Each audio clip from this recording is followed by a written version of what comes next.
Hello viewers, welcome to today's exciting episode of the Relationship Show.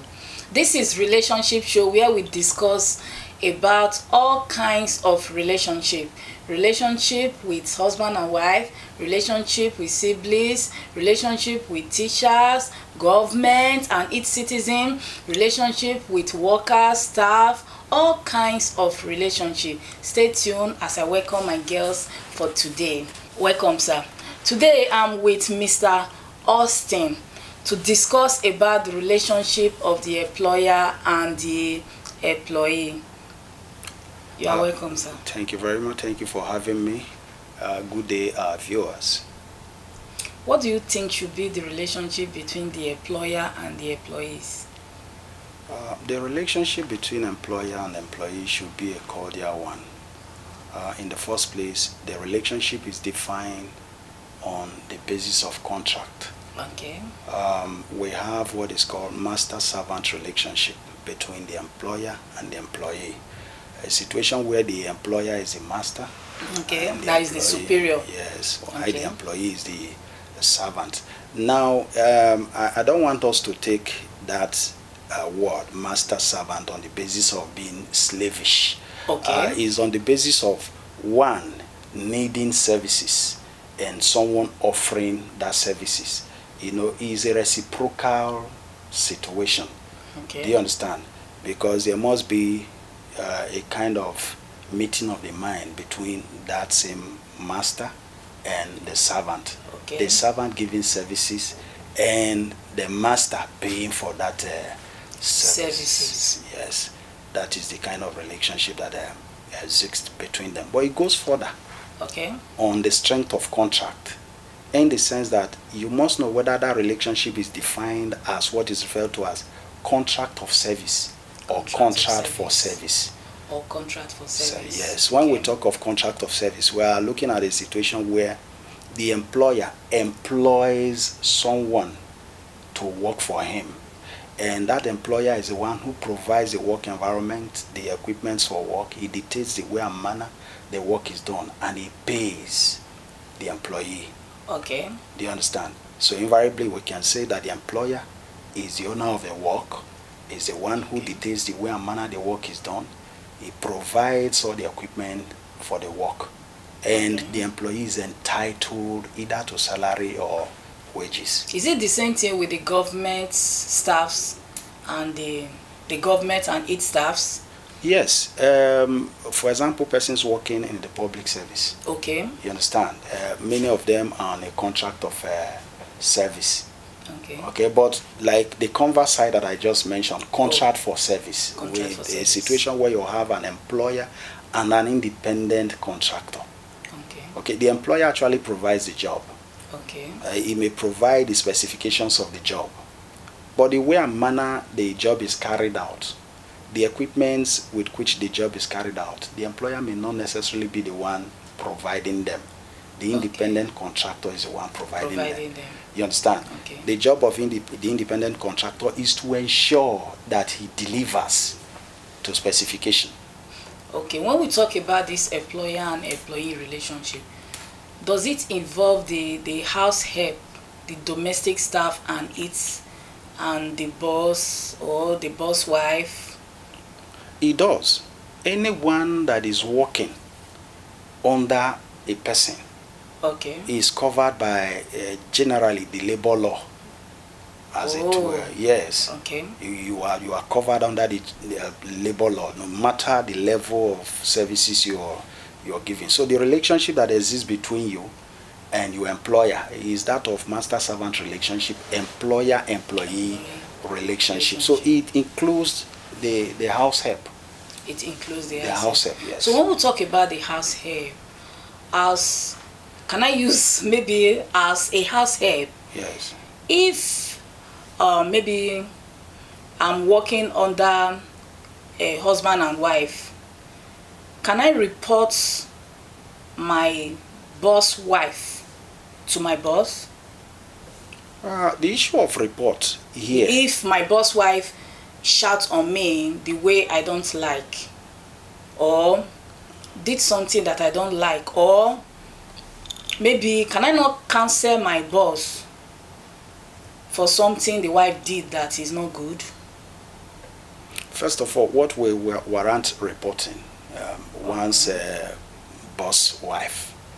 If you understand your job and you are doing it according to the schedule that has been set for you, there won't be any need to be for anybody to begin to unnecessarily shouting on you.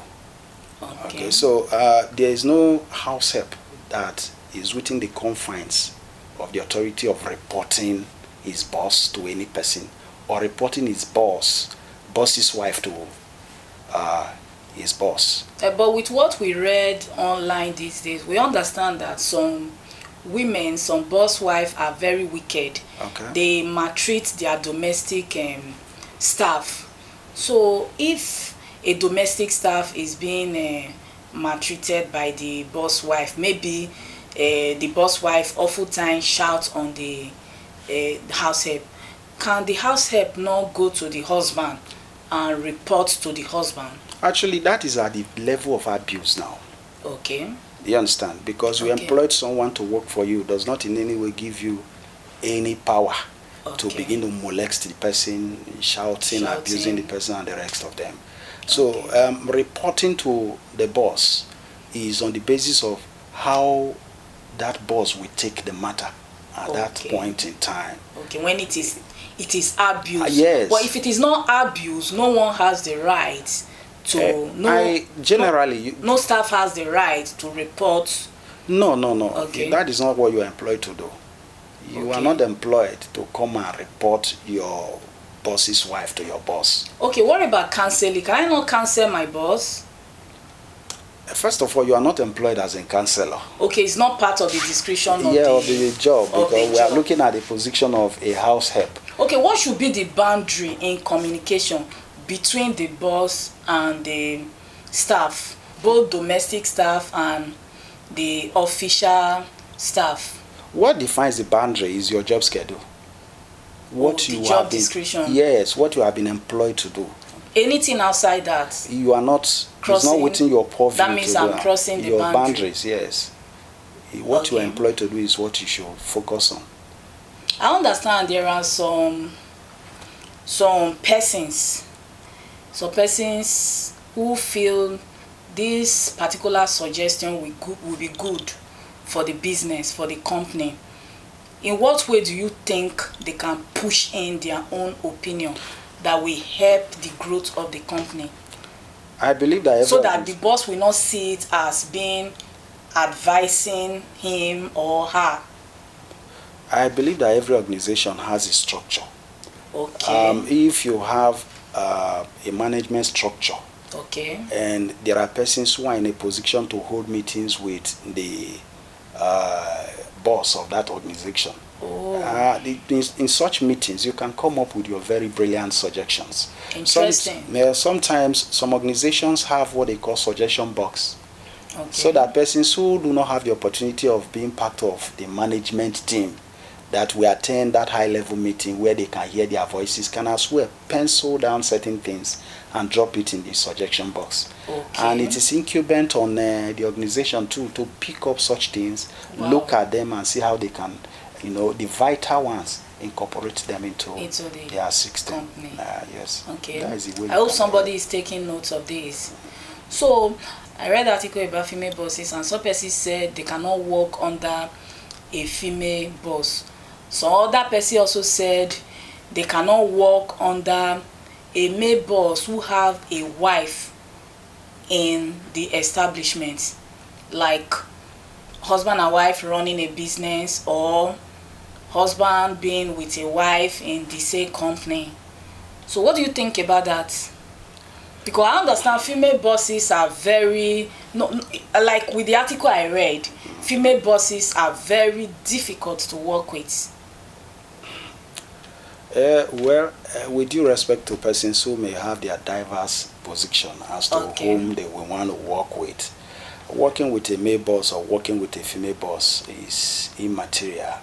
What is important? Really? Yes. What is important is your ability to do the work. Do you have the requisite, competence to do the job?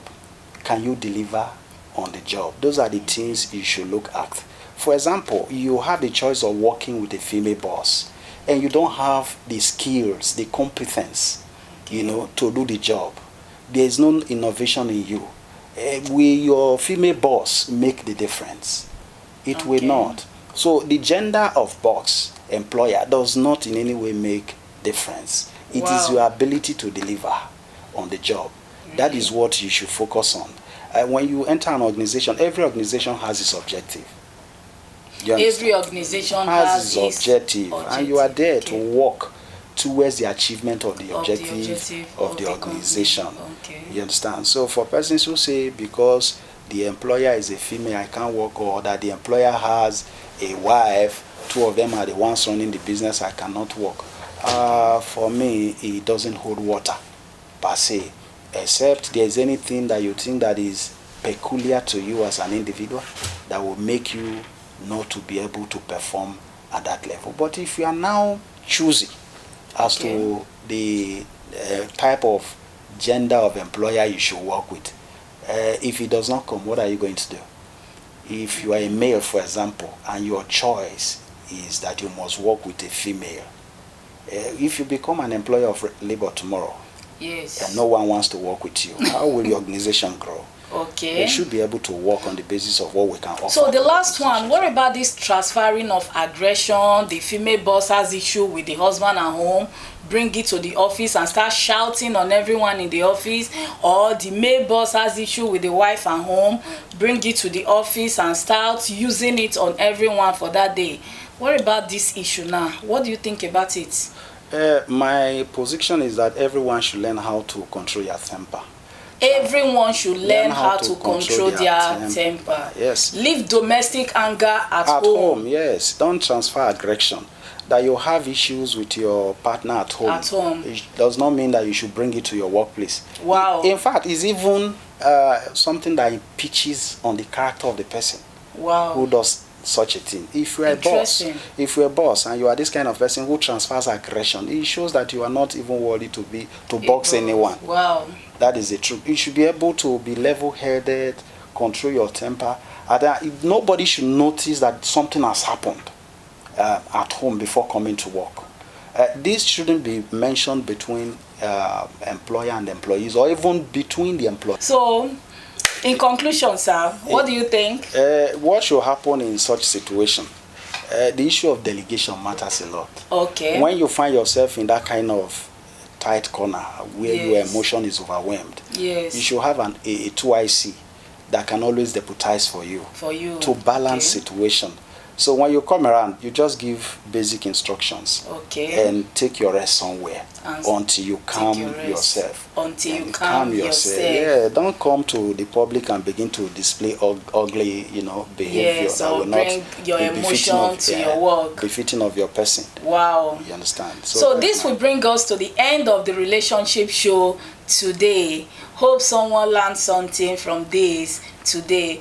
Please don't forget to subscribe to our YouTube channel, and when you do us a favor, please click the notification bell so that you can be the first to be notified whenever we update new video. See you next time. Bye.